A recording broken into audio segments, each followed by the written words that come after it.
বক্সের মধ্যে মাছগুলো ঘোরাঘুরি করে, দেখেছেন বাসায়? এরা কেন ঘুরে, কখনো জিজ্ঞেস করেছেন নিজেকে যে ওরা কেন একই রাস্তায় বারবার ঘোরে? হ্যাঁ বলেন। ব্রেইনের ধারণ ক্ষমতা এতটুকুই, ও যে রাস্তা দিয়ে যায় ও ভুলে যায় কোন রাস্তা দিয়ে এসেছে। ওই জন্য প্রতিবার এই রাস্তাকে ওর কাছে নতুন বলে মনে হয়। এত স্বল্প জ্ঞান আল্লাহ পাক ব্রেন তাকে দিয়েছে, কিন্তু তারপরেও সে আল্লাহর অবাধ্যতা করে না, কিন্তু সে আল্লাহর ইবাদত করে। ওই মাছও আল্লাহর ইবাদত করে।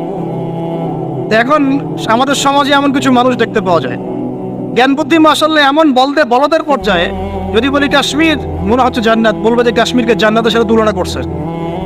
সুবহানাল্লাহ। যাই হোক, আপনাকে যেটা বলছিলাম, যদি এই বিয়ের ডিসিশন আপনি ঠিক রাখতে পারেন, দুনিয়াতে জান্নাতের একটা ফ্লেভার পাবেন ইনশাআল্লাহ।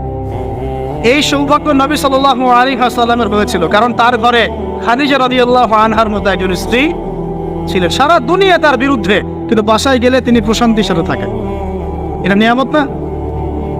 আর নূহ আলাইহিস সালাম সারা দুনিয়ার সাথে লড়তে হয়, বাসায় এসে আবার ওয়াইফের সাথে লড়তে হয়। নূহ আলাইহিস সালামের ওয়াইফ কিন্তু ঈমানদার ছিলেন, বুঝছেন দাদা? তো এই যে দুনিয়াতে পরীক্ষা। এখন দেখুন, আপনাদেরকে বলতে যাচ্ছি যে রমাদান আমাদেরকে তাকওয়া শিখিয়েছে, মানে আল্লাহ পাকের সমস্ত নিষেধ বর্জন করা। একটা হাদিস বলি, আপনি বুঝতে পারবেন।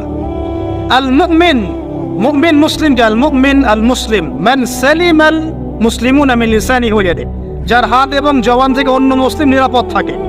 আর আল মুহাজির, মুহাজিরকে মান হাজারা মা নাহা আল্লাহু আন, আল্লাহ পাক যা নিষেধ করেছেন এখান থেকে সে দূরে থাকে, আল্লাহর নিষেধ থেকে দূরে থাকে।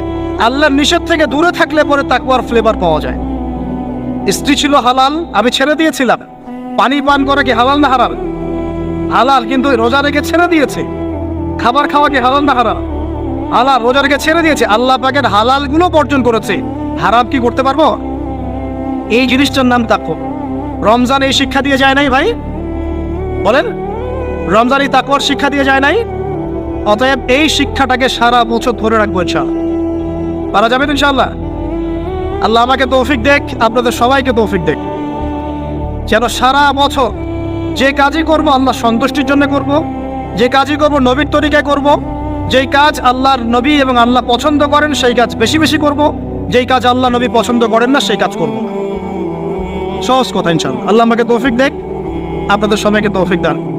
আর এই কাজটা শুধু নামাজে, রোজায়, হজ জাকাতেই না, বরং আপনার ব্যবসা, আপনার সংস্কৃতি, আপনার পরিবার, আপনার রাজনীতি সবখানেই করতে হবে।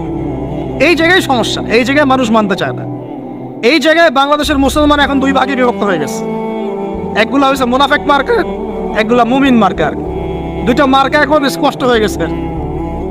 মুনাফেক মার্কা কারা? নামাজ, রোজা, হজ জাকাত ইসলাম মানতে চায়, এখানে ইসলাম মানতে আমার কোনো আপত্তি নাই, কিন্তু জীবনের অন্যান্য ক্ষেত্রগুলো যেগুলো পড়ে আছে এখানে ইসলামের কথা বলতে আসেন না, খবরদার। সমস্যা এখানে। তো বিশ্বাস করেন, এদের জন্যই কবরের আযাব অপেক্ষা করছে।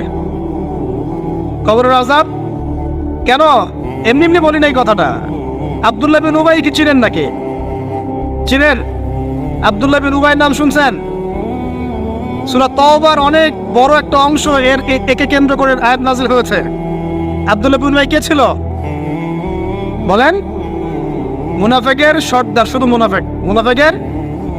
বলেন তো আব্দুল্লাহ বিন উবাই নামাজ পড়তো কিনা? নামাজ পড়তো কিনা? আব্দুল্লাহ বিন উবাই নবীর সাথে উহুদের মাঠেও যাচ্ছিলেন, নবীর সাথে তরোয়াল নিয়ে উহুদের মাঠে যাচ্ছিলেন যুদ্ধ করতে। রাস্তা থেকে ব্যাক করেছে যদিও বা, যাচ্ছিল তো নাকি? আচ্ছা, আব্দুল্লাহ বিন উবাই মসজিদে গিয়ে নামাজ পড়তো না বাসায় নামাজ পড়তো? কোন মসজিদে? যেই মসজিদে যাওয়ার জন্য আমরা দোয়া করি আল্লাহ আমাদেরকে নবমীতে যাওয়ার তৌফিক দাও, তাই না? ওইখানে গিয়ে নামাজ পড়তো। সে নবীকে দেখেছে কি দেখে নাই? নবীর পিছনে নামাজ পড়েছে কি পড়ে নাই? এখন বলেন, তাহলে আব্দুল্লাহ বিন উবাই কেন জাহান্নামে যান? কেন তার কবরের সামনে নবীকে দাঁড়াতে আল্লাহ নিষেধ করলেন? কেন বললেন তুমি যদি 70 বার ইস্তেগফার করো মাফ করবো না? কেন বললেন? বলেন। সমস্যা একটাই, সে প্রকাশ্যে ইসলামের কিছু বিধানকে স্বীকার করলেও মন থেকে পরিপূর্ণ ইসলাম কোশ্চিনকালও স্বীকার করে নাই। এরকম লোক যদি আমাদের মধ্যে কেউ থেকে থাকেন, আমার ওয়াজ যদি আপনার কানে